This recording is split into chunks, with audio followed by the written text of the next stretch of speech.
నవగ్రహాలలో ఒకరైన శనిదేవుడు సూర్యభగవానుడు మరియు ఛాయాదేవిల సంతానము. ఈయన వైశాఖ బహుళ అమావాస్య అనగా నేటి రోజున జన్మించారు. హిందూ జ్యోతిష శాస్త్రంలో శని భగవానుడిని కర్మలకు అధికారిగా పరిగణిస్తారు. అంటే మనం చేసే పనులకు అధికారిగా అతన్ని పరిగణిస్తారు. మనం చేసే మంచి పనులకు మంచి ఫలితాలను, చెడు పనులకు చెడు ఫలితాలను స్వామి అనుగ్రహిస్తారు. కావున ఆయనను న్యాయాధికారిగా కూడా పరిగణిస్తారు.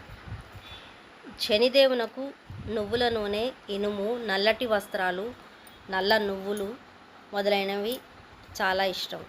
ఈయనకి ఇష్టమైన వృక్షము శమి వృక్షము లేదా జమ్మి చెట్టు. జాతకంలో అర్ధాష్టమ శని మరియు ఏలినాటి శని మొదలైన గ్రహదశలు జరుగుతున్నప్పుడు స్వామివారి అనుగ్రహం కోసం తైలాభిషేకాలు, నువ్వుల దానాలు మొదలైనవి చేస్తూ ఉంటారు. ఇటువంటి పూజల వలన మనం అనుభవిస్తున్న కష్టాలలో కొంత ఉపశమనం లభించినప్పటికీ స్వామివారిని నిజంగా ప్రసన్నం చేసుకోవాలంటే ధర్మబద్ధమైన ఆచరణనే సరైన పద్ధతి.